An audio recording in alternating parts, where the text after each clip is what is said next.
Esta semana habréis escuchado todo tipo de historias sobre la deuda estadounidense, sobre la pérdida de confianza en el gobierno estadounidense, sobre el mercado de bonos, sobre qué está pasando, las agencias de calificación, un montón de cosas. Bueno, es que este fin de semana conocíamos que la agencia de calificación Moody's reducía su nota en la deuda estadounidense. Y es que no es la primera, porque fijaros, están otras dos agencias que existen, que son S&P Global y Fitch Ratings. Estas serían como las tres más importantes. Y S&P Global ya redujo la calificación de la deuda crediticia estadounidense en 2011 y Fitch lo hizo en 2023. Y ahora lo hace Moody's, sobre todo en un momento muy importante. Y es que la semana pasada, Trump y los republicanos presentaron un documento de más de 300 hojas con la reforma de ley fiscal. Y esa reforma de ley fiscal ya están bastantes agencias, por ejemplo el Comité de Responsabilidad de Gasto Fiscal, advirtiendo de que van a disparar la deuda y el déficit. Y esto contrasta mucho con la visión del elegido secretario del Tesoro Scott Bessent en la administración Trump, que su política era reducir el déficit del 6%. Por cierto, el déficit es cuando gastas más de lo que ingresas, ¿vale? Cuando tú tienes más gasto del que ingresas, eso es el déficit. Y lo expresamos en términos porcentuales sobre el PIB total. Ahora mismo está en un 6,7% en Estados Unidos. Pues el mensaje de Bessent desde el principio de año siempre ha sido: voy a reducirlo al 3%. Vamos a reducir el déficit al 3%. Y eso solo puede conseguirse de dos formas o con una combinación de las dos. Y es o bien reduciendo el gasto, o bien incrementando los ingresos, o bien una combinación de ambas. Y ahora están viendo los inversores que, ostras, pues a lo mejor el gasto no se reduce. Y todo esto que nos decía del 3% del déficit quizás a lo mejor no es posible. Y esto están advirtiendo las agencias, que si se aprueba este paquete fiscal, obviamente el déficit podría dispararse, sobre todo en el corto plazo. Ahora lo vamos a comentar de todas formas en detalle, pero esto puede haber sido una de las razones en las que Moody's redujese la deuda estadounidense en 2025 y haya esperado tanto. Otra de las razones puede ser que haya cierto politiqueo por detrás de estas agencias, obviamente. Pero bueno, pues Moody's se suma a la lista del resto de agencias de mantener este rating en Estados Unidos. S&P ya lo redujo a AA+ desde AAA, Fitch lo redujo desde AAA también a AA+, y ahora Moody's lo reduce de AAA a AA1. ¿Y qué significan estos ratings? Bueno, pues son como unas notas, es decir, se ponen así como en términos chulos, B+, CC-, no sé qué, pero al final es como si fuese una nota, una puntuación, ¿no? Como si fuese del 0 al 10, y esto pues lo mismo que en el colegio: si sacabas un 0, pues estabas en un territorio peligroso y te tienes que poner las pilas, y si sacas un 10, pues estás en un territorio muy ventajoso, ¿no? Bueno, pues esto es lo mismo. Para los emisores, obviamente tener una buena calidad crediticia es mejor porque se endeudan más barato. Es decir, si yo soy una empresa y Moody's, S&P Global y Fitch me dan una nota de AA3, por ejemplo, que sería una A- en S&P y una A- en Fitch, pues es mejor que me den una nota más baja, porque así voy a poder emitir deuda a un menor coste. ¿Por qué? Porque en la calidad de la deuda viene también implícito el riesgo, y es que el rating lo que muestra es el riesgo de impago. No solo de impago sobre el principal de la deuda, sino también sobre los cupones. Entonces, si tenemos notas más bajas, pues la probabilidad de impago por parte del emisor, del que emite la deuda, pues es mayor. Entonces, ¿qué van a demandar los inversores? Pues más interés. Entonces, todo lo que está por debajo de este nivel se consideraría high yield, high yield hace referencia a alto rendimiento, ¿no? Algunos lo conoceréis como junk, basura, bonos basura, pero básicamente high yield, alto rendimiento, porque tienen que pagarte más por esa deuda y el emisor le cuesta más emitir esa deuda porque obviamente tiene que satisfacer el que tenga una calidad crediticia baja y tiene que recompensar al inversor que asume ese riesgo. Mientras que cuando tienes una calidad crediticia como AAA, que es conocida como Prime, pues te endeudas al tipo de interés más bajo posible porque tienes una calidad muy elevada. Bueno, pues ahora la han reducido en un nivel, ¿de acuerdo? ¿Es esto el fin del mundo? Hombre, el fin del mundo no es, ¿vale? Sí que es verdad que en 2011 fue un impacto importante porque era la primera vez que una agencia de calificación reducía esa calidad crediticia desde el AAA al AA+, y el mercado se lo tomó un poco mal. Ahora vamos a ver cómo se comportó el mercado de todas formas, os traigo distintos gráficos, pero obviamente no es el fin del mundo pasar de AAA a AA+ o a AA1. ¿Vale? Y sobre todo para un gobierno, en este caso para un emisor soberano. A Estados Unidos realmente le es muy indiferente qué rating crediticio tiene, porque no es como una empresa a la que le estés haciendo polvo. Es decir, es un emisor soberano, y en este caso hablamos de Estados Unidos, que tiene el monopolio del dólar y que es una moneda, en este caso que es la moneda hoy en día, por el momento, refugio en el mundo. Lo que pasa que no es tanto el rating lo que hay que tener en cuenta, sino en el contexto en el que está ocurriendo este cambio de rating, ¿de acuerdo? Que eso sí que puede ser más peligroso en el largo plazo y es una tendencia que venimos viendo desde hace años y que, bueno, venimos muchos diciendo que obviamente Estados Unidos está llevando a cabo un gasto fiscal, pero es que no solo Estados Unidos, todo Occidente están llevando a cabo un gasto fiscal elevadísimo y que puede no verse las consecuencias en el corto plazo, pero en el largo plazo puede tener consecuencias y sobre todo puede generar mayor desigualdad, puede seguir haciendo que los activos sigan subiendo de precio y por tanto los que no tengan activos se vean perjudicados, ¿no? Y también pueden crear cierta inflación. ¿Qué ha dicho Bessent, el secretario del Tesoro, al respecto sobre esto? Dice, he heredado un 6,7% de déficit sobre PIB, hace referencia al anterior secretario del Tesoro, Janet Yellen, que mantuvo una deuda efectivamente elevadísima. El gobierno de Biden llevó a cabo déficits elevadísimos, también como hizo Trump durante su segunda mitad del primer mandato. Y dice, el mayor que hemos tenido nunca fuera de una guerra o recesión, eso es real también. Vamos a incrementar el PIB más rápido que la deuda para estabilizar la ratio deuda-PIB.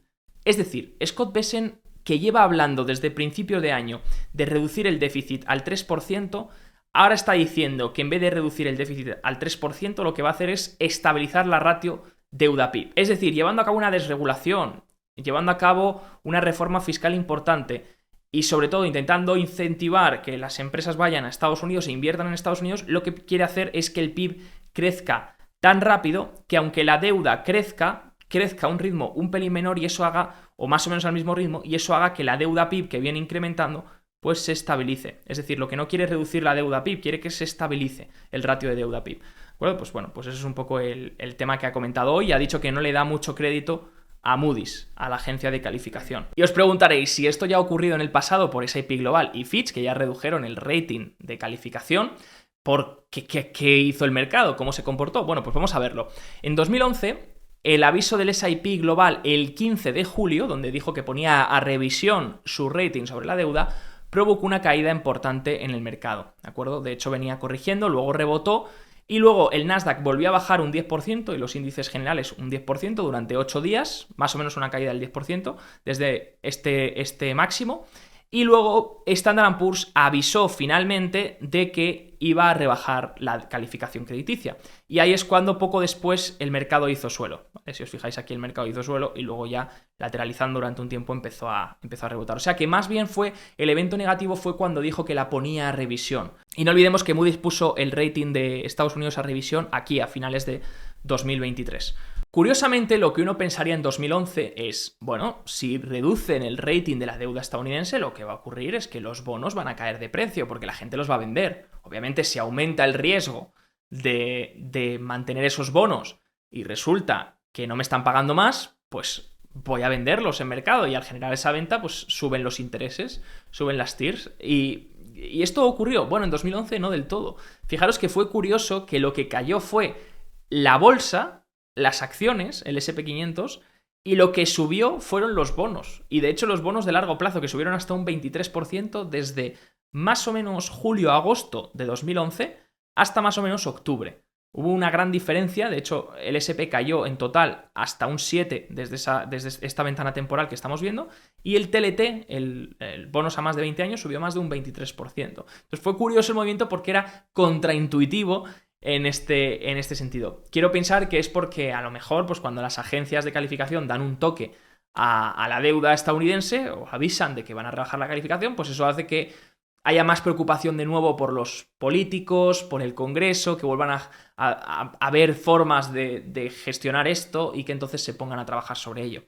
¿Puede ser una de las razones? No lo sé. Bueno, lo que está claro es que prácticamente todos los índices en conjunto lo hicieron mal, ¿vale? Pero también, de nuevo, recordar que fue la primera vez que una agencia grande de calificación anunciaba una caída del rating. Ya en 2023 fue la segunda, que fue Fitch. Y de hecho ya habían pasado más de 10 años, entonces estaba bastante lejos un evento del otro. Entonces era como que la gente ya se había olvidado de esa bajada de calificación por parte de S&P Global a la deuda estadounidense y ahora llegaba Fitch y lo hacía. Y la de Fitch sí que ocurrió en un momento importante, y es que no olvidemos, veníamos en 2023 de esa crisis bancaria regional. Luego en 2023, de agosto a octubre, hubo una gran corrección que fue esta. Sí que es verdad que fue por 3 patas, pero fue esta corrección que estáis viendo. También en 2023 ocurrió algo importante y es que se daba el QRA del Tesoro. El Tesoro, como sabéis, tiene un déficit, ¿vale? El funcionamiento es el siguiente. El Tesoro tiene un déficit, ¿por qué? Porque hemos dicho, gasta más de lo que ingresa. Tú si gastas más de lo que ingresas en tu tarjeta de crédito, el banco te llama y te dice, oye, crack, te corto la tarjeta de crédito o te cierro la cuenta bancaria, ¿no? No te doy más dinero. Bien, el gobierno no. El gobierno, sobre todo en este caso Estados Unidos, gasta más de lo que ingresa y puede gastar más de lo que ingresa, manda cheques a las empresas a las que contrata, a las nóminas que tiene, etc. Y luego para financiar ese déficit, que es lo que gasta por encima de lo que ingresa, es decir, si imagina que ingresa 90 y gasta 100, pues el déficit es 10, ¿vale? El déficit siempre se expresa en términos porcentuales sobre el PIB. Actualmente es del 6,7% sobre el PIB estadounidense total, lo cual es bastante elevado. Claro, cuando tú gastas más de lo que ingresas, luego tienes que financiar ese déficit. Y ese déficit lo financias emitiendo deuda. Y emites deuda en los tramos que quieras. El gobierno estadounidense emite deuda haciendo subastas públicas. Y emite deuda pues a corto plazo, a largo plazo, a lo que quiera. ¿Qué ocurre? Que en el QRA es donde el Tesoro informa cómo va a emitir esa deuda. Es decir, la va a hacer a corto plazo, la va a hacer a largo plazo, ¿cómo la va a hacer? Bueno, no olvidemos que la secretaria del Tesoro anterior, Janet Yellen, la del gobierno de Biden, hizo una cosa, y es que lo que hizo es incrementar mucho las emisiones a corto plazo. Es decir, en vez de emitir bonos a 20, 30 años, lo que hizo fue emitir bonos a 1, letras a 1 año, por debajo de 1 año, 2 años, bonos de 2 años, más o menos a muy corto plazo, los bonos y las letras, para así financiarse sin presionar mucho en el tramo largo. Porque claro, en el tramo largo de la curva, en intereses a largo plazo, si tú emites mucha deuda, lo que va a ocurrir es que esa deuda tiene que absorberse. Y como de hecho la Fed ahora mismo no es compradora neta de bonos, pues tienes que ver qué otros compradores hay. Y si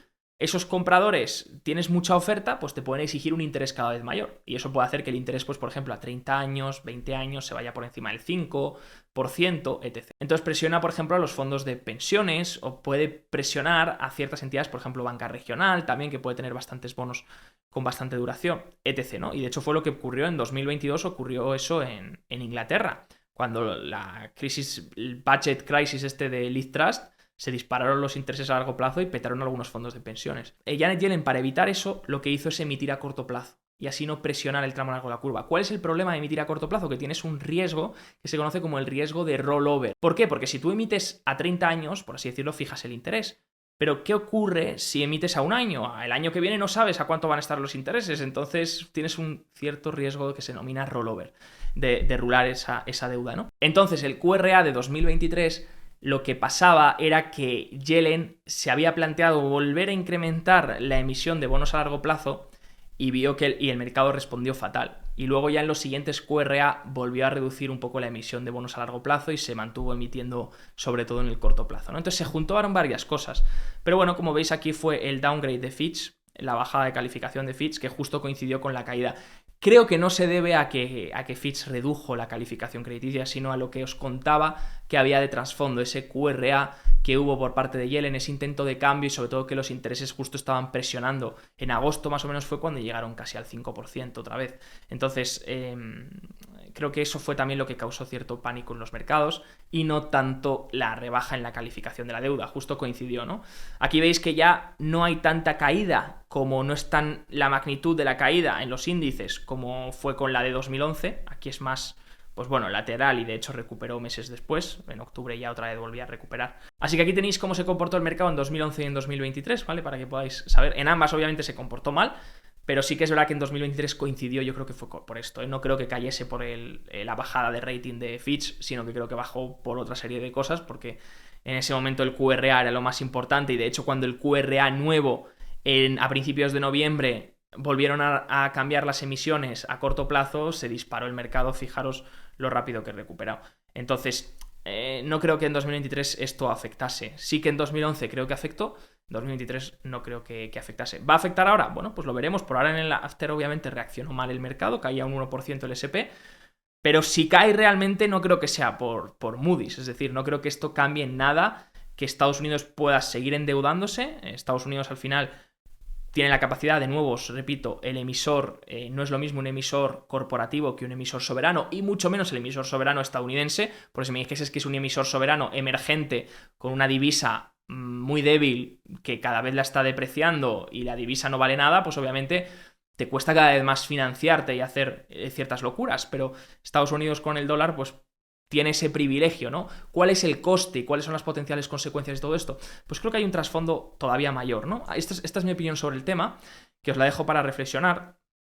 Y es que he visto un tuit que, joder, no lo he encontrado, no he encontrado la fuente, pero lo tenía, guardé la frase que decía: si la entidad que genera mayores ingresos en la Tierra, que tiene una imprenta, pues lo he traducido, que estaba en inglés, que tiene una impresora, no es AAA, entonces todo lo demás debe ser algo inferior, ¿no? Y esto escribí el fin de semana en LinkedIn, dije, ayer hubo una noticia importante, bla, bla, bla, Moody's, simplemente ha tardado más que otras agencias en reducir el rating. Esto obviamente es la consecuencia de tener déficits anuales del 7%, por supuesto que esta es la razón de por qué reducen el déficit, pero el rating. Pero la preocupación no debería ser si Estados Unidos es AA o AAA, igualmente el país no puede impagar sobre su deuda y no lo hará. Esto es algo que estoy convencido, Estados Unidos no va a impagar sobre su deuda, no le beneficia en nada hacerlo, y entonces esto hace que ahora ciertos de inversores por normativa no puedan acceder a la deuda estadounidense. Lo dudo también. Si por política de inversión dijesen, bueno, pues algún fondo no puede acceder a deuda que no sea AAA Prime, bueno, pues cambiarían la política de inversión y ya está, ¿no? Entonces sí que van a seguir accediendo a la deuda estadounidense, sí que va a seguir habiendo compradores de deuda estadounidense.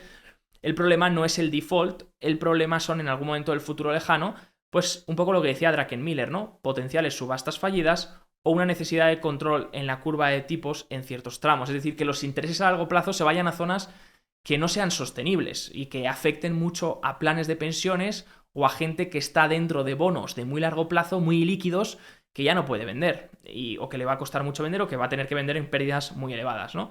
La solución tampoco creo que sea volver a un superávit. Estados Unidos tiene un déficit de balanza comercial y por ende un déficit comercial, ¿vale? Van de la mano. Es decir, tiene un déficit comercial, importa más de lo que exporta al mundo y por tanto tiene una balanza fiscal, un déficit en balanza fiscal también, ¿de acuerdo? Envía dólares fuera, el resto son ahorradores en dólares, mientras que Estados Unidos endeuda. Entonces, ¿qué ocurre? Por eso va de la mano el plan Trump-Besen, va de la mano reducir el déficit comercial para intentar reducir también el déficit fiscal. Pero claro, ahora están llegando a acuerdos, el otro día llegaron a acuerdos con China y demás. Bueno, una pausa de 90 días, pero claro, si llegan a acuerdos, pues entonces eso es más complicado, ¿no? Parece que como dice el analista Linalden, añado, nada frena este tren. Linalden, como sabéis, lleva defendiendo esto desde hace mucho tiempo. Nada frena este tren de gasto fiscal y por ende los activos lo seguirán haciendo bien para protegerse del mayor timo de la historia, que es el fiat. Y añado este meme donde sale Moody's, me siento mal por ti, y sale el Tesoro estadounidense, no pienso en ti para nada. Esto lo que puede tener son dos impactos, en mi opinión, ¿vale? No quiero decir que sea la correcta, pero es mi opinión. Lo primero, potencial mayor inflación en el futuro, un suelo de inflación más elevado. ¿Por qué? Porque si tienes déficits en los que yo aquí sustento mucho y me gusta mucho una teoría de John Cochrane, que es la teoría fiscal del nivel de precios, y dice, si el mercado no se cree que esos déficits vayan a ser pagados en el futuro, lo que va a hacer es subir el nivel de precios. Entonces, una inflación que puede mantenerse persistente en el largo plazo, no quiero decir una inflación del 8 o del 10, pero puede ser una inflación que en vez de estar en el 2 de media, pues esté en el 2,5 durante tiempos de largo plazo, ¿no? Y luego, pues también otro problema importante es el coste de la deuda. El coste de la deuda puede incrementar porque vas reduciendo los ratings, va habiendo cada vez más oferta de deuda, pues los tenedores de deuda van a exigir un interés mayor, ¿no? O va a ser más difícil que el mercado absorba toda esa gran cantidad de deuda y pueden exigir un mayor interés. Y eso hace que el coste de financiarse sea cada vez más caro, lo que retroalimenta la rueda. Ya lo sabéis, suben el gasto por intereses y eso hace que pues el gasto sea mayor, pero porque estás pagando más por intereses, no por otras cosas. Entonces, bueno, pues eso puede ser una tendencia en la que a largo plazo los intereses sigan a largo plazo subiendo. Sí que es verdad que no de forma recta, no de tendencia de va a seguir subiendo durante todos los años, pero con algunos años en los que caerán, volverán a subir, pero una tendencia que haya podido cambiar en el mercado de bonos, que no olvidemos que el mercado de bonos venía de un mercado alcista de 40 años, y ahora es cuando ha empezado a cambiar en 2022, 2021, empezó a girar. Así que bueno, estamos viendo otra vez que lo importante es que vuelve, pero no me preocupa el impago, por así decirlo, ¿vale? He visto que otra vez se vuelven a poner de moda los gráficos de los CDS, de los seguros de impago y demás. Bueno, a mí personalmente el impago no. Estados Unidos no creo que tenga ningún problema de impago ni que vaya a impagar. El techo de deuda se acabará aprobando. Sí que puede que en algún momento en el futuro algún pago se posponga, pues que porque todavía no han aprobado el techo de deuda o lo que fuese, pero vamos, no creo que Estados Unidos vaya a impagar sobre su deuda, ni mucho menos, y creo que sigue siendo la deuda, pues por excelencia, con mayor calidad crediticia que existe, ¿no? Por otro lado, y que se usa, por ejemplo, en el mercado de deuda, de repos, ¿vale? Para financiarte se usa como colateral, y es la deuda aceptada por excelencia como colateral. Y por ahora el interés pues ha vuelto el 30 años al 5%, ¿vale? Sí que es verdad que ha frenado un poco en el 5% porque ahí encuentra demanda y también porque tuvimos el dato de PPI, de inflación de los productores, que salió bastante débil, de hecho salió en deflación mensual, y el CPI, que fue la inflación de los consumidores, también salió por debajo de lo esperado, ¿vale? Así que los datos de inflación han sido buenos. Todavía no se ve, sí que hay cierto incremento en los bienes de consumo si miramos la tendencia de los últimos meses, pero no es nada relevante y ha sido bastante mitigado por la disminución, desinflación de los servicios. Entonces todavía no se ve ningún tipo de impacto de los aranceles en términos de inflación. Eso ha dado un poco de alivio en el 30 años, en el interés a 30 años, que tocaba el 5 y al tocar el 5 pues encontraba demanda y se iba hasta el 4,9. Bueno, pero no olvidemos que estamos cerca de los niveles de máximo de principio de año, donde salió Besen a decir lo del déficit del 3%, lo de que quieren tipos de interés más bajos, etc, etc, etc. Entonces, vamos a ver si hacen algo a partir de este nivel para salvar un poco al mercado de bonos que está sufriendo. Fijaros, de hecho, el TLT, que estos son intereses, ¿vale? De los distintos tramos. El 20 años, por ejemplo, se acerca al 4,993, pues el TLT, que es el precio de esos bonos, pues sigue aquí en esta caja de consolidación en mínimos, ¿vale? No se ve, pero esto viene de una tendencia bajista que lleva consolidando aquí durante 2 años, ¿vale? Como vemos, todavía no ha salido de aquí. Este es el suelo importante, ¿vale? Esta es una zona de soporte bastante importante. Perder esto significaría que los intereses empiezan a liberar una zona más alta. Entonces, bueno, yo creo que por ahora este nivel se va a intentar mantener. Y los bonos, pues me preguntáis siempre, ¿invertirías en bonos? Desde 2022 creo que hemos dicho que bonos a largo plazo, ¿no? Bonos a corto y medio plazo, duraciones altas, yo por ahora me alejo y de hecho no han dado nada de rentabilidad y fijaros los años tan malos que llevan, no solo en Estados Unidos, sino también en Europa, ¿eh? Porque la curva, si vas a invertir, y comentamos varias veces, por la parte corta, no por la parte larga, pero sí que es verdad que se puede hacer trades, es decir, yo lo estoy usando mucho para hacer trading. Considero que el TLT se puede hacer trading entre zonas, entonces cuando el interés se pasa por encima del 5,5, 5,3, ahí me puedo poner largo bonos 20-30 años hasta el 4,5. Que creo que es el valor razonable. En el 10 años lo mismo, el 10 años toca el 5, me puedo poner largo hasta el 4,2, ¿no? Que puede ser el valor razonable más o menos. Porque yo considero que el interés a largo plazo está en el nivel en donde está el crecimiento nominal. Y de hecho se ha publicado esta semana que el GDP Now de Atlanta espera un crecimiento del 2,5% para el segundo trimestre. Vimos que en el primer trimestre el crecimiento había sido negativo, sobre todo alterado por la balanza comercial. Había habido muchas importaciones con respecto a las exportaciones y eso era para mitigar el efecto de los aranceles y por tanto la balanza comercial se había disminuido, ¿no? Y eso había lastrado al PIB. Ahora parece ser que en el segundo trimestre volvería al 2,5% de crecimiento, súmale 2,5% crecimiento real, 2 y algo de inflación, te pones en 4,5%, más o menos donde está cotizando el 10 años, ¿no? 4,48 el crecimiento nominal. Así que más o menos creo que es un reflejo, ahí yo soy muy visión Fisher, creo que es un reflejo del crecimiento nominal, donde van los tipos de interés. De hecho, el único momento en el que los tipos de interés bajaron a lo largo del año fue aquí, cuando se empezaron a creer que realmente Bessent y la administración Trump iban a frenar la economía para reducir los tipos de interés. Iban a frenar la economía y iban a frenar la economía global también con los aranceles, no olvidemos. Ahí fue cuando los intereses empezaron a reducirse porque se creían que el déficit iba a bajar al 3% y ahora no se lo creen. Entonces vamos a ver con qué nos sorprende Bessent próximamente. No me preocupa el crecimiento, no me preocupa el rating, la reducción del rating, pero algo que me preocupa es ya os la comenté la semana pasada, ingresos que recolecta el Tesoro por retenciones y FICA, Seguridad Social, no olvidemos que el crecimiento está girando, ¿vale? Todavía no vemos esto reflejado en las peticiones iniciales de desempleo, que no se han disparado, de hecho están consolidando todavía en esta zona. Si las peticiones iniciales de desempleo empezasen a dispararse, me preocuparía con el empleo, sobre todo porque empezaba a haber otra vez noticias de despidos de grandes empresas, de anuncios de despidos y tal. Justo en el momento en el que esto desacelera, me preocuparía, sobre todo en el momento en el que Powell no ha querido recortar. Y no olvidemos que el CPI y el PPI han salido bien y por debajo de lo esperado, y de hecho el PPI ha salido en deflación. Y Powell no quiso recortar en mayo ni 25 puntos básicos. En mi opinión debería de haber recortado en mayo, pero bueno, iremos viendo con el tiempo. Esperemos que el mercado laboral no haya ningún susto. Simplemente es para vigilar, ¿vale? Como ya os dije la semana pasada. ¿Sí? Y bueno, por último el mercado recuperando la media de 200, gap al alza, así que es súper interesante este gap. Sí que es verdad que ahora, obviamente, importante mantener la media de 200, pero lo bueno es que hemos recuperado esta caja, que fue la caja de consolidación que hicimos aquí, que realmente fue una distribución esto, ¿vale? se confirmó la distribución aquí cuando se perdió esto. De hecho, luego aquí esto se confirmó como resistencia, esta caja. Y ahora hemos recuperado también esta caja, que justo coincide con la media de 200. Por eso es importante, ¿no? Mantenernos en esta caja durante un tiempo sería lo ideal. Obviamente venimos un poco extendidos porque ha habido la mayor semana casi consecutiva de caídas en el VIX, en el índice de volatilidad. Ha habido 6 semanas consecutivas ya. El máximo creo que están en 8 o 9, ¿vale? Fijaros que los niveles máximos suelen estar, y empezamos a estar en cerca de niveles máximos. ¿Y cómo se comporta el mercado cuando esto ocurre? Bueno, 1 o 2 días a 3 días después suele haber poca probabilidad de positivo, que encima coincide con el downgrade, así que a lo mejor vemos cierto retroceso a la media de 200 otra vez, quizás, quién sabe, esto sería un retesteo aquí, quizás se haga, y validar esa media de 200, y luego pues a largo plazo suele ser un evento más bien positivo por reducción de la volatilidad, reducción de la incertidumbre también. Entonces, bueno, aquí lo importante ahora es mantener la media de 200, ¿vale? Si perdiésemos la media de 200, para mí sería una señal muy negativa. Sería una señal muy negativa porque habría sido muy similar a lo que vimos en 2022, pero aguantar la media de 200, pues por ahora es lo correcto, ¿no?